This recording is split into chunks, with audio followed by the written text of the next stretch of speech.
Di dalam Islam dengan berdasarkan Al-Quran dan Hadis, ijma' dan qiyas, sepakat para ulama bahwa yang memutuskan tali perkawinan itu ada beberapa macam. Yang pertama adalah talaq. Talaq ini 100% di tangan suami. Yang kedua dengan istilah fasakh. Istilah sekarang di pengadilan agama, mahkamah syariah disebut dengan gugatan cerai atau cerai gugat. Gugat cerai istilahnya. Yang ketiga disebut dengan istilah khulu', al-khul'u. Kalau fasakh tadi 100% di tangan istri. Istri yang menggugat. Kalau talak suami. Islam sangat adil. Maka yang ketiga disebut dengan khulu'. Khulu' adalah persetujuan antara suami dengan istri atas permintaan si istri. Si suami menceraikan istrinya dengan tebusan, dengan dibayar sekian, biasanya mahar dikembalikan. Suami menyetujuinya, maka itu disebut dengan khulu'. Kemudian ada juga disebut dengan li'an, saling mengutuk, saling melaknat. Bila suami melihat istri berselingkuh dengan laki-laki lain, tapi tidak sanggup mendatangkan 4 orang saksi, maka di muka pengadilan mahkamah syariah saling mengutuk satu sama lain, disebut li'an. Mereka pisah selama-lamanya, tidak mungkin kumpul lagi. Yang terakhir, yang kelima adalah salah satu atau kedua-dua meninggalkan dunia yang fana ini. Meninggal.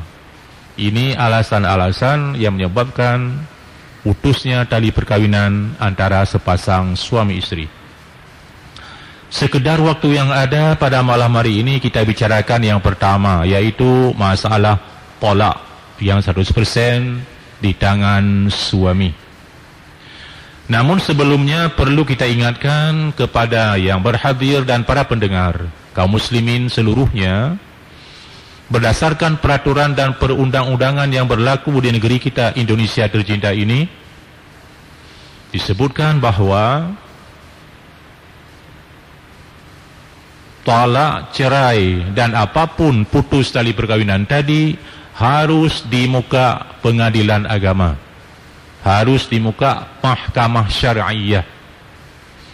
Hal ini berdasarkan Impres nomor 1 tahun 1991 yang dibukukan di dalam kompilasi hukum Islam, KHI. Dalam kompilasi hukum Islam disebutkan di dalam pasal 115, perceraian hanya dapat dilakukan di depan sidang pengadilan agama setelah pengadilan agama tersebut berusaha dan tidak berhasil mendamaikan kedua belah pihak.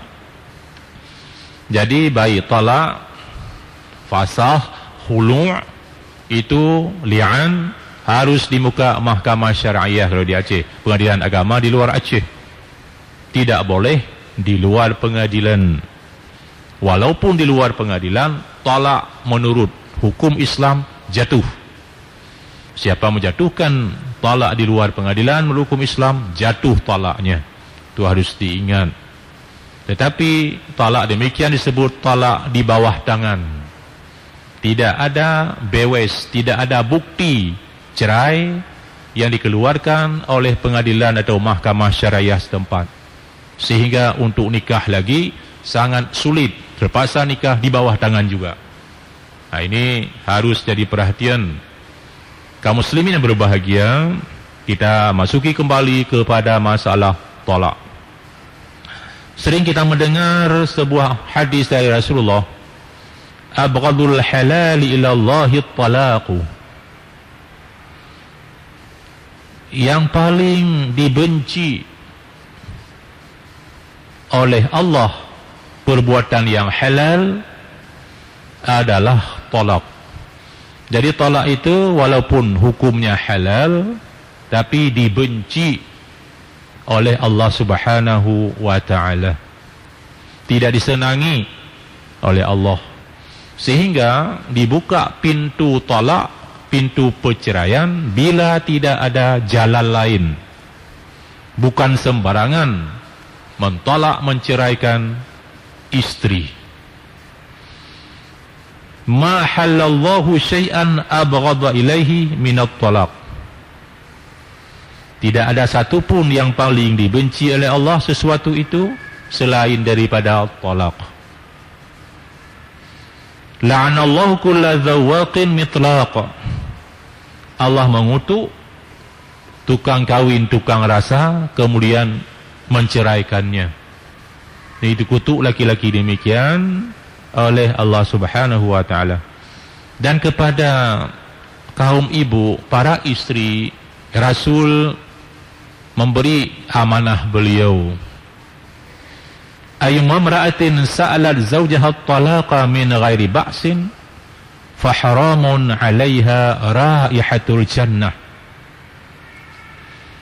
Wanita mana saja yang menuntut cerai, minta talak pada suaminya tanpa alasan yang dibenarkan agama, maka untuk wanita tadi harumnya bau surga.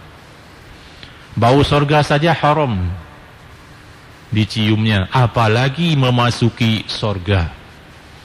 Justru itu ibu-ibu, para istri, tanpa alasan yang dibenarkan oleh syarak, jangan sembarangan menuntut cerai kepada suaminya. Tidak akan mencium bau surga nanti di hari akhirat. Kaum muslimin dan para pendengar, hukum talak ini ada beberapa macam. Yang pertama, hukumnya wajib. Seorang suami wajib mentalak, menceraikan istrinya bila terjadi syiqaq dan telah diangkat dua orang hakam, tapi hakam tadi gagal dalam usaha mendamaikan suami istri tersebut. Jalan terbaik daripada binasa salah satu dan kedua-duanya adalah mereka berpisah, mereka bercerai. Disebut syiqaq adalah pertengkaran hebat yang tidak mungkin didamaikan lagi. Dalam Al-Quran disebutkan, jika terjadi pertengkaran hebat sepasang suami istri, fab'athu hakaman min ahlihi wa hakaman min ahliha. Angkat dua orang juru damai, sebelah dari keluarga suami, pihak suami, sebelah lagi pihak istri. Mereka mendamaikan kedua suami istri tadi, pasangan tadi. Kalau tidak berhasil, maka hakam tadi berhak menjatuhkan talak antara mereka berdua. Ini tidak ada cara lain daripada hancur, boleh jadi nyawa melayang. Ini dibuka pintu talak wajib oleh Allah Subhanahu wa ta'ala.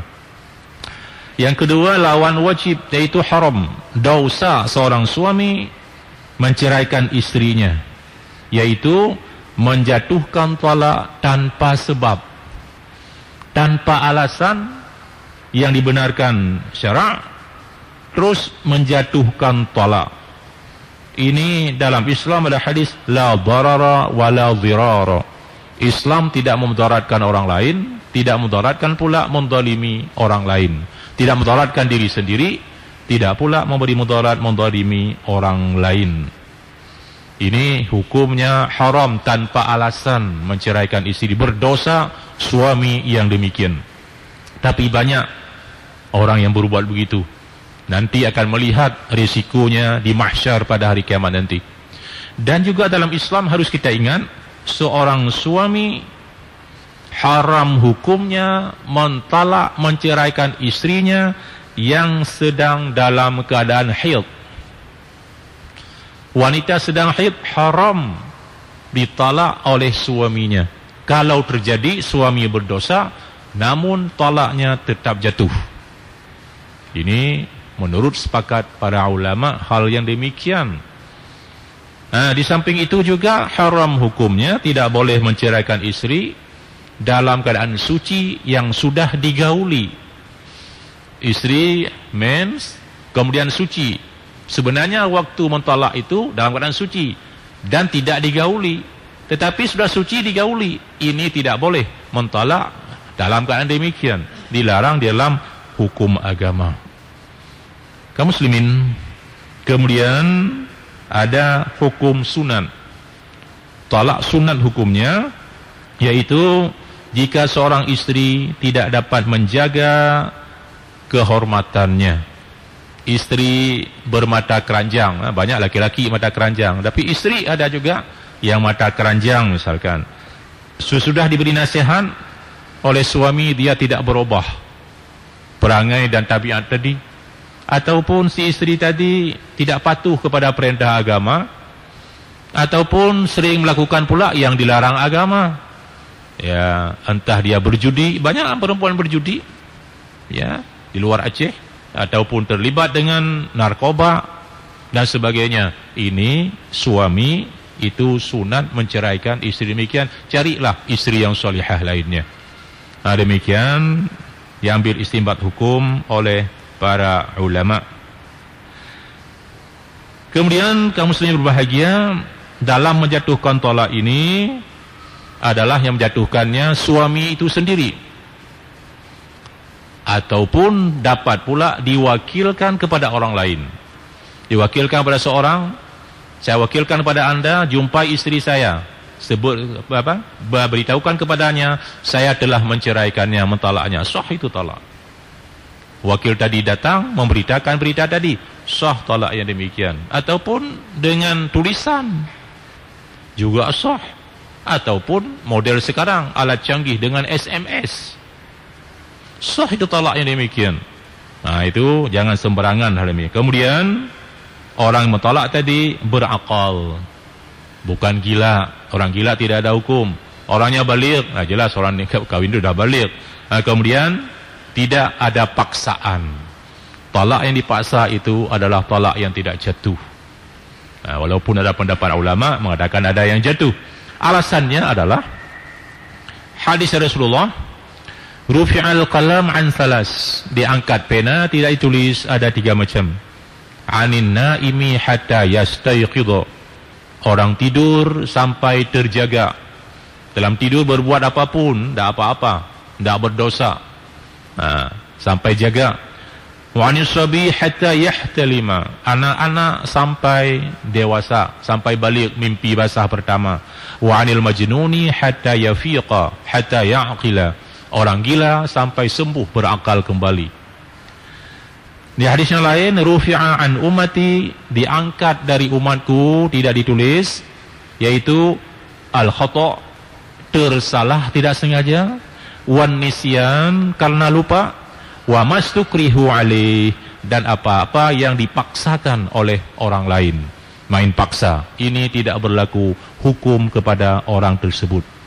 Walaupun sebagian ulama madhab Hanafi mengatakan sah hukumnya talak walaupun dipaksa orang. Ini hanya pendapat Abu Hanifah, tapi bertentangan dengan hadis yang kita sebutkan tadi. Kemudian bagaimana dengan talak orang mabuk? Ya, mabuk, entah esmenen, entah apa saja, pulang menceraikan istri dalam keadaan mabuk, bagaimana? Di sini beda pendapat ulama. Menurut Hambali, Ahmad bin Hanbal, talak orang mabuk itu tidak sah. Dianggap dia seperti orang gila.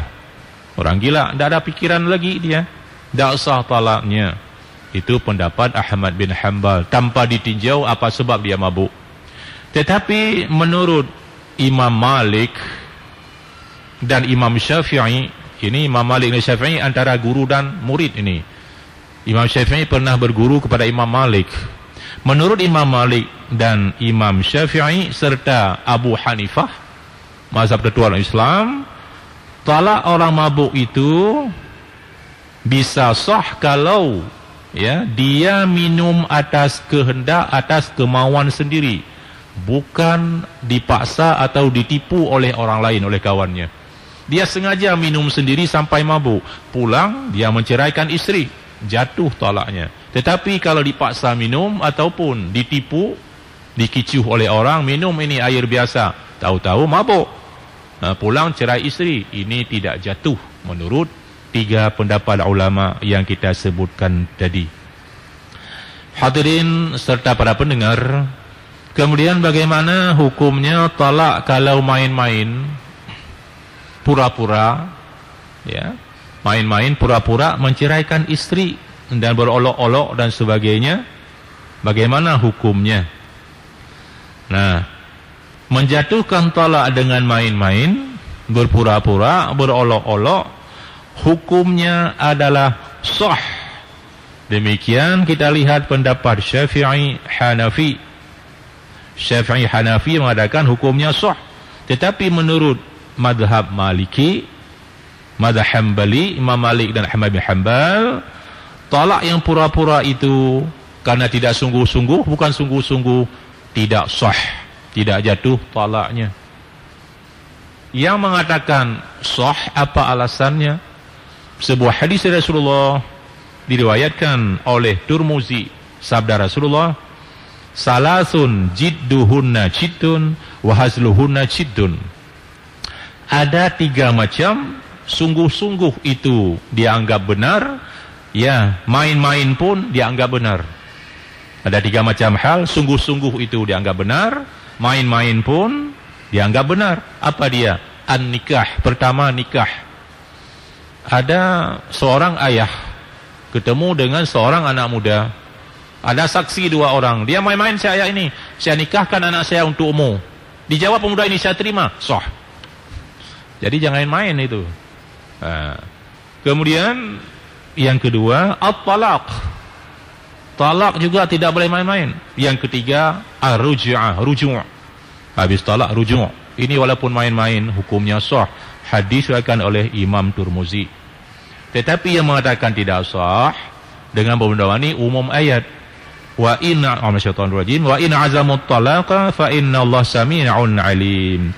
Jika mereka tadi betul-betul azam, tekad bulat menjatuhkan talak, maka Allah Maha mendengar lagi Maha mengetahui. Di sini bukan kalimat main-main, betul-betul ada kemauan yang kuat. Ini masing-masing punya alasan. Ya. Kemudian bagaimana dengan talak orang marah? Ini sering sekali timbul pertanyaan. Saya cerai istri saya marah. Selalu saya katakan melalui mimbar ini, apakah ada seorang suami pulang senyum-senyum menceraikan istrinya? Saya rasa itu suami gila.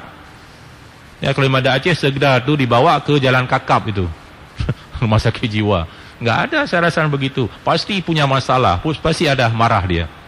Cuman marahnya bagaimana? Paling kurang marah itu punya 2 tingkatan, walaupun ada bagi 3. Tapi kita pegang saja 2 tingkatan. Pertama adalah tingkatan marah, apa dia ucapkan masih sadar. Sudah marah dia ucapkan, kau hari ini ku talak, kau hari ini ku ceraikan. Dia sedang marah.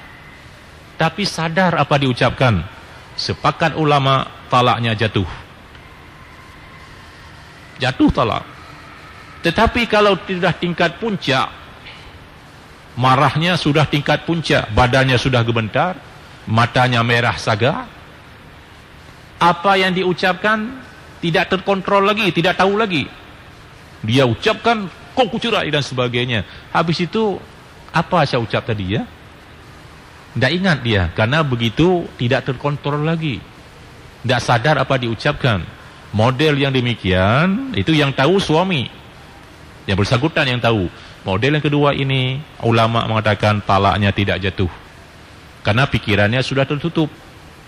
Alasannya adalah hadis Rasulullah SAW, la talaqa wa la itaqa fi ighlaq. Tidak jatuh talak, tidak sah memerdekakan budak, sedang pikiran lagi tertutup. Tidak sadar apa yang diucapkan. Kemudian lafaz atau kata-kata talak. Para ulama membagi kata-kata talak kepada dua macam. Yang pertama disebut dengan istilah sharih. Sharih artinya jelas, ungkapannya jelas. Misalkan kau kuceraikan, kau kutalak. Itu jelas kalimatnya. Itu sharih. Untuk kalimat yang sharih, ulama mengatakan tanpa niat pun jatuh talak. Jangan main. Tetapi untuk yang kedua, lafaz yang kedua disebut dengan kinayah. Kinayah kita artikan dengan tersamar, tersirat, tidak jelas, ya, tersamar, tersirat, tersindir dan sebagainya, tidak jelas, perlu kepada penjelasan. Contoh, misalkan disebut, engkau mulai hari ini haram bagiku. Atau engkau pulang saja ke rumah orang tuamu. Ataupun mulai sekarang urusan kamu tangani sendiri, urusan saya sendiri. Ataupun mulai saat ini kita pisah kamar. Misalkan, ini kalimat tersirat. Apa maksud ucapan tadi yang tahu suami bersangkutan? Andai kata dengan kalimat kinayah yang tidak jelas tadi, dia berniat dengan kalimat tadi sebagai ungkapan talak, jatuhlah talak, jatuhlah cerai. Misalkan, mulai hari ini urusan kita masing-masing, kau urusan sendiri, aku urusan sendiri. Dia niat di hati, ini saya mentalak istri saya, jatuh talak yang demikian.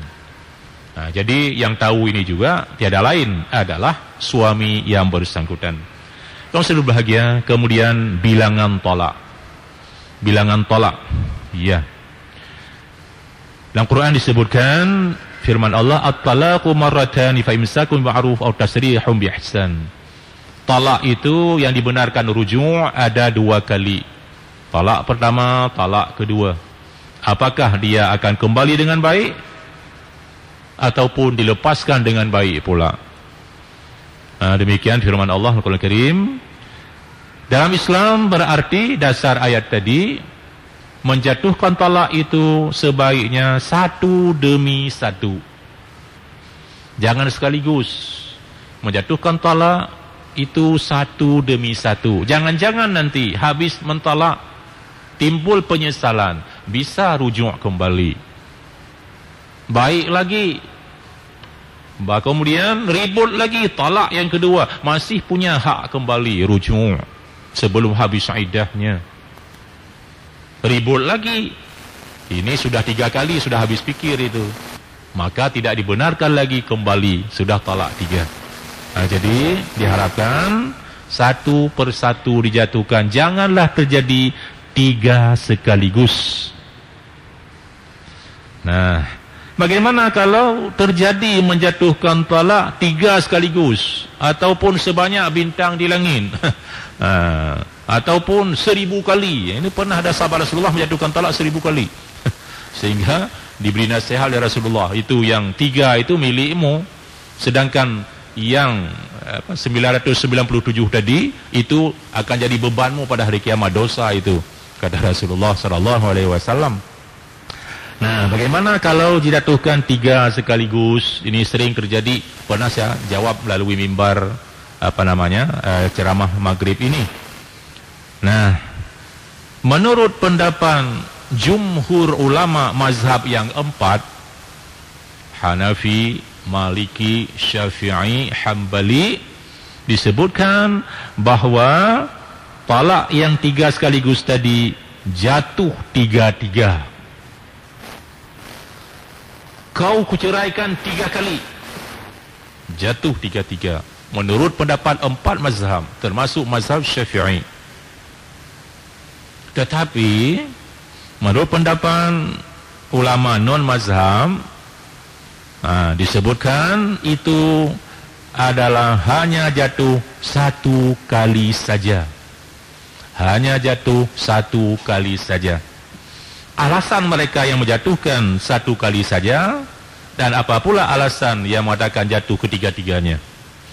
Alasan mengatakan jatuh ketiga-tiganya, keempat mazhab tadi berdasarkan fatwa Umar bin Khattab. Umar bin Khattab memfatwakan bahawa siapa yang terburu-buru tanpa fikir panjang menjatuhkan talak 3 sekaligus kepada isterinya, itu banyak terjadi waktu Umar bin Khattab, maka oleh Umar diputuskan siapa berbuat demikian 3 jatuh. Jadi jangan sembarangan menjatuhkan talak, menganiaya kaum perempuan. Ini diambil hukum ini, keputusan Umar ini oleh 4 mazhab kita sebutkan tadi. Tetapi pendapat mengatakan hanya jatuh 1 itu berdasarkan sebuah hadis.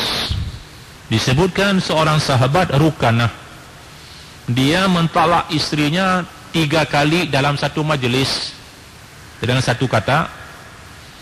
Kemudian timbul penyesalan, dia begitu gundah gulana, sangat hebat, datang bertanya kepada Rasulullah. Rasul menjawab, bertanya, kaifa talaqtaha, bagaimana kamu menceraikan istrimu, bagaimana caranya? Salasan ya Rasulullah, 3 sekaligus ya Rasulullah. Fi majlisin wahid, dan satu majlis, dan satu ungkapan. Naam, iya ya Rasulullah. Tidak berselang waktu dan satu kali ucapan saja, satu majlis. Rasul menjawab, fa innama tilka wahidah, itu adalah satu saja. Fa arji'ha in syi'ta, coba rujuk kembali kepada istrimu jika kamu ingin rujuk. Faraja'ha, dia pun rujuk kembali kepada istrinya.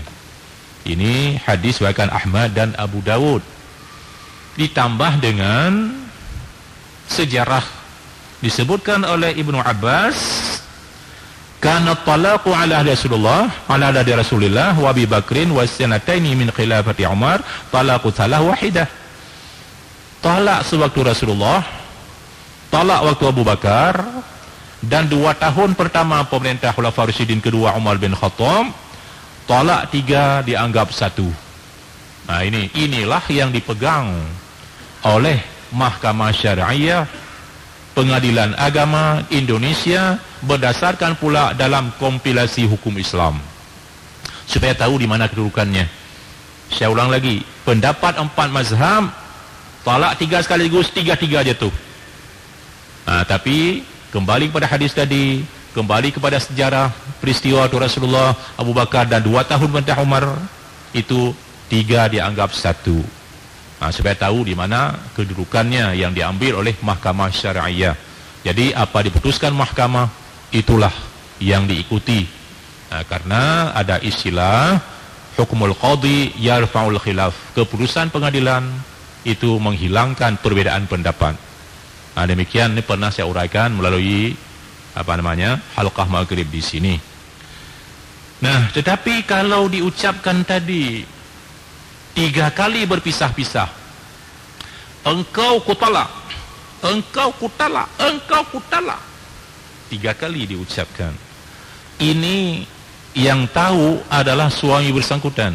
Kalau dia bermaksud menceraikannya itu 3 kali, jatuh 3. Karena kalimatnya berpisah-pisah. Engkau kutalak, engkau kutalak, engkau kutalak. Kalau dia maksud itu dengan talak 3, jatuh 3. Tetapi kalau dia maksud menguatkan, mentaukidkan kalimat yang pertama, dia mengatakan engkau kutalak 1. Engkau kutalak, dia katakan. Kemudian yang kedua menguatkan yang pertama, yang ketiga menguatkan pertama. Bukan dia maksud 3 kali, yang dia maksud 1 kali. Cuma untuk menguatkan dia ulang-ulang. Ini jatuh 1. Jadi yang tahu ini adalah suami yang bersangkutan. Kaum muslimin, kemudian macam-macam talak. Talak ini ada disebut dengan talak raj'i. Talak raj'i adalah setelah diceraikan boleh rujuk kembali sebelum habis iddah. Iddah masa tunggu, ya. Sebelum habis iddah bisa rujuk kembali, disebut dengan talak raj'i, iaitu talak yang boleh suami rujuk kembali kepada bekas istrinya dengan tidak perlu akad nikah yang baru, yaitu talak pertama dan talak kedua sebelum habis iddahnya. Jadi kalau isteri masih punya menstruasi, belum 3 kali suci. Kalau tidak ada lagi menstruasi, belum 3 bulan. 10 hari tidak ada yang nambah-nambah 10 hari, hanya 3 bulan Quran mengatakan. Jadi belum habis iddah, talak pertama boleh rujuk. Dia talak lagi, kedua boleh rujuk lagi sehabis iddahnya. Itu sebut talak raj'i. Yang kedua disebut dengan talak bain. Talak bain adalah itu talak yang sudah dilakukan oleh seorang suami, tidak boleh lagi rujuk kepada bekas istrinya. Tidak boleh rujuk lagi kepada bekas istrinya kecuali dengan akad nikah baru. Mau rujuk boleh dengan akad nikah baru. Nah, di sini ada bain sughra, ya, disebut talak bain itu ada bain kubra. Bain sughra yaitu seorang suami menceraikan istrinya yang belum dicampuri. Habis menikah, maaf, mereka belum sekamar, belum tidur berdua, diceraikan.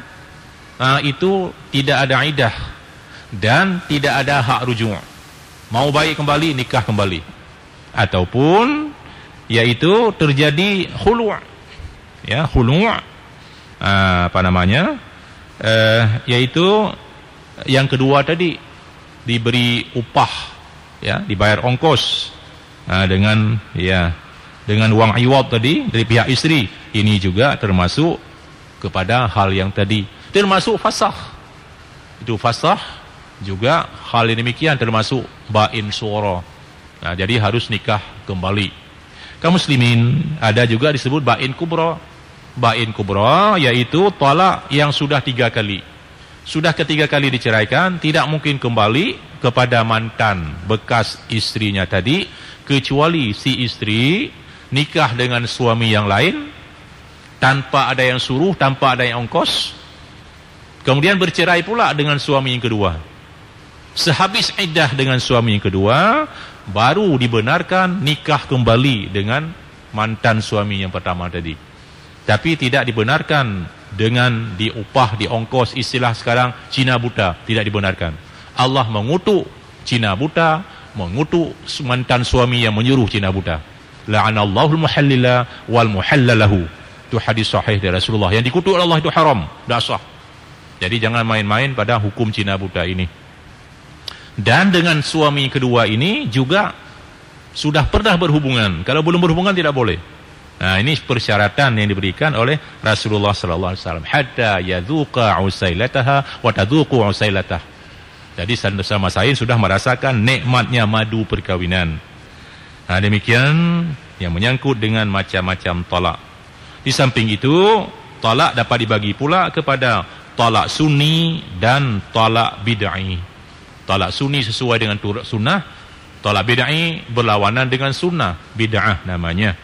Talak sunni seperti disebutkan tadi, yaitu si suami mentalak istrinya ketika dalam keadaan suci dan belum dicampuri. Sesudah suci tidak campuri, itu waktu yang dibenarkan menceraikan istri. Yang kedua juga dibenarkan menceraikan istri walaupun disebut ini kurang ajar, yaitu sewaktu istri sedang hamil. Ini dalam keadaan hamil, tapi suami demikian tidak baik itu. Kemudian yang kedua talak bid'ah, yaitu talak yang berlawanan dengan tadi. Seorang suami menceraikan istrinya dalam keadaan mens, haid. Itu bid'ah, dosa suami demikian. Tetapi talaknya tetap jatuh. Ya, talaknya tetap jatuh. Nah, demikian kaum muslimin. Di samping itu sedikit lagi kita tambah, untuk istri yang diceraikan, ditalak oleh suaminya, ada disebut dengan iddah, masa tunggu.